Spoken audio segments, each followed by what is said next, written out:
Hey Joes, I told you I would, and here I am with Dr.Hunsaker.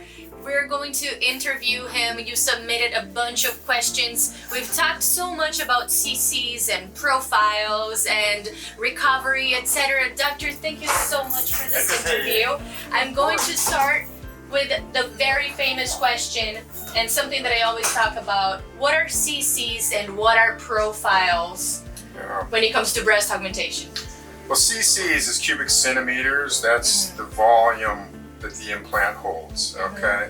So there's 30 cc's per ounce if you're used to cooking, okay? Or a Coke can, which is 12 ounces, is 360 cc's, okay? So a 360 cc implant is like a Coke can, but it's shaped differently and softer, okay? So we talk about the volume of the implant in cc's. And then the profile is really just talking about for any given width of an implant, when you set it on a table, on a flat surface, how high does it project from the surface? Because patients have different breast widths and chest widths, so the width can vary, and then the profile varies depending on their goals and how much or how little breast tissue they may be starting with. So it's not that one profile is better than another one intrinsically. You know, people come in oftentimes and say, hey, I want a high profile. I've heard they're better. Well, it's not necessarily that they're better. It's which profile is best in your body for the result that you want and for your goals. And that varies from patient to patient, just as in your previous videos about the profile that you chose for you because of your goals and how you started. Okay?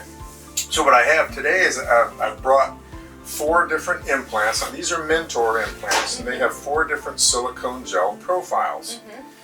And these are all 600 cc implants. So each of these implants has the same volume. Okay? But the volume is distributed differently because they're different profiles. Now, you'll see if you look at these, this is actually a 595, not a 600. 5 cc is a teaspoon. You can't even see that. So basically they're all the same volume. And so this moderate profile, when you look from the side, is very wide and very flat. And as you go up to the moderate plus the high and the ultra high, it gets narrower and taller, narrower and taller, and narrower and taller. So that they look different, but they're all the same volume. If I put that next to that one, I mean, it's just 2 completely different looking implants, but they both have the same volume. So people commonly come in and say, my friend had 600 cc's. Tell me which one she had. I mean, it doesn't tell me anything much because it's about how is the volume distributed. So would you say that it's better for someone to come in with a wish board or pictures to show you rather than just a random number, CC number? What do you prefer? That's almost an insistence. It's not even a preference for me. I want to see pictures of what they want to see when they're looking at themselves in 6 months, proportion-wise on their body. Most of the, if they're bringing in true pre- and post-op pictures, usually it's just collarbone to the waistline anyway, so it doesn't matter if they're tall or short. It's the same proportion. We figure out how to get that proportion on the patient's body. But if you come in and use a cup size, I mean, that depends on where you shop. Let alone, weight gain, weight loss, pregnancy, aging, all kind of things. Make, style, manufacture. If you're shopping at Victoria's Secret, it's different than Ross Dress for Less. So that doesn't help me much. The volume, the pure volume, if someone else had a particular volume and got a great look, but their dimensions may be completely different, and that's the implant they needed. It may not be the implant that you need.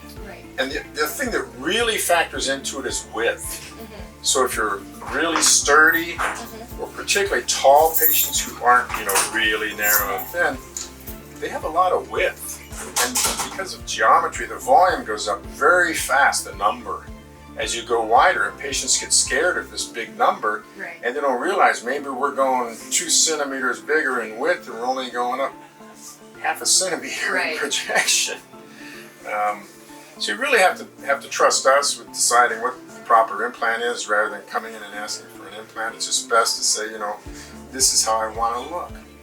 The last reason that I prefer that is at the end of the day, the patient's going to judge their results by looking at themselves, Right. looking at pictures, looking in the mirror.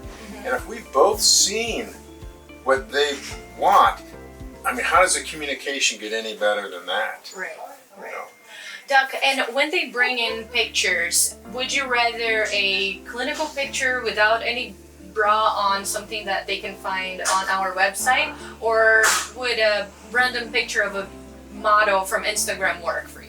I mean, they both work, but honestly, the less cover, the better. Right. So, actually, I just remember specifically last week, someone came in with 3 pictures, but they were, I could barely see the cleavage in all 3 pictures, so I was looking at, clothes for film. Right. And so either the clinical, the undressed pictures, bikini tops, really low-cut dresses. I mean, there's plenty of stuff online that makes it pretty easy. And of course, the easiest way at all is to go to the CG Cosmetic Instagram page. I mean, there's probably 1,000 pictures there, and Right. it only takes you to scroll about 3 frames worth, and if you can't find something. So make sure to go to our Instagram, check our Instagram, CG Cosmetic Surgery. Doc, let's talk about incisions. What is the most common type of incision? Well, our most common incision is inframammary, which is a scar in the fold underneath the breast. Okay. Now you can put an implant in through an incision on the edge of the areola or in the armpit, and there are still some people who put it in through an incision in the belly button with a special apparatus. And most of us don't do that. It's not because we can't learn to do it. There's reasons for that. Right. The primary reason we use under the breast the most is that the risk of capsular contracture, the hardening of the scar tissue around the implant that deforms it and makes it hard and can pull it out of position, is more common when you go through the areola incision or the armpit incision, because you're traveling through ducts, sweat glands, and breast ducts, and those are actually contaminated with bacteria, and that contributes to some of the things that help contribute to capsular contracture. I see. So you can still get a capsular contracture through the incision under the fold, but the risk is less. Right. So it's a really quick, clean operation. It's reasonably small incision. That's pretty well hidden underneath the breast. So that's why we use it. That's great. Another very popular question that we have, and I think it has to do with incisions too, is how fast can you heal after a breast augmentation? And I know that it differs from person to person, but what is realistic? What is like the general healing process? When somebody says to me, in a consultation, how long will it take to recover? How long will it take to heal? My question is always, until you can do what? Right. Because you're healing immediately, and you're allowed to do certain things immediately. And so recovery is a process, it's not an event. Right. And it happens over time. The scar gets stronger over time, the risk of stirring up some bleeding inside decreases over time, your discomfort decreases over time. So what I tell people is, you'll have full range of motion from the beginning, you can do your normal quiet activities of daily living pretty much straight away. Most people, even if they feel like it, shouldn't drive for a minimum of 3 to 5 days, because you have to be able to handle the car in an emergency, et cetera, et cetera. Doctors are different about when they allow people to go back to exercise. Okay, I generally remove all restrictions in a normal case after a week. Okay, and patients rarely get into trouble with that. They tend to self-limit themselves. But I allow them to do what they want, even if they're uncomfortable. They can choose how uncomfortable they want to be. Right. And it seems to work. But other doctors are more comfortable having their patient wait, 2 weeks, 4 weeks, even 6 weeks. It's just what seems to work for me and my patients. Right. One thing that really amazed me after my surgery is that you told me to start moving to do the range of motion movements immediately, and I truly believe that it helped me heal so much faster, and I didn't have a lot of pain. Why do you tell your patients to move immediately after? You just answered the question. I'm sorry. Because it really dramatically improves your early postoperative recovery. Because a lot of the discomfort actually comes from tightening down, kind of cramping up and tightening down of the chest muscles. Okay, because it makes sense. Your pectoral chest muscle is fighting the implant. You don't belong there, and it's trying to tighten down. And so it's trying to tighten down, and you're really uncomfortable, and the natural response is to hunch over a little bit to loosen the muscle, Right. which temporarily, for a very short period, relieves the discomfort some, but allows the muscle to tighten more. So it's like a little ratchet of, so that very quickly, I mean, really within hours, I mean, you're just kind of locked in, and you're so tight you can't stretch out, and so you're pretty miserable for a few days. It loosens up, right? Everybody loosens up. Yeah. So what I do have patients do is, starting immediately after surgery, as you know, in recovery, is have full range of motion, elbows to the ears, hands to the ceiling, okay? Which gives complete stretch of the muscle, which is super counterintuitive. I mean, you're sure you're not supposed to do it, right? You feel the pulling, you know there's an incision down here. Right. You're sure it's going to pop open and the implant's going to go somewhere. I could actually hear my implants almost. Well, they can make noises. And, but the point is, if you do that frequently enough, it never gets an opportunity to tighten down much. And as you found out, it pretty dramatically improves that early recovery period for you and for who's ever taking care of you. Right. It doesn't change your result. Right. And in your midterm recovery, it doesn't affect. But if you have an opportunity to have some control over making your early recovery easier, I mean, why not? Right.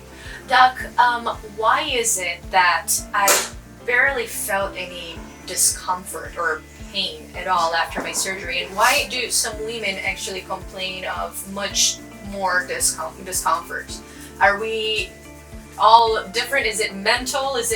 How does that work? Well, there's a lot of reasons, but the bottom line is everybody is different, right? And there really is a lot of psychology behind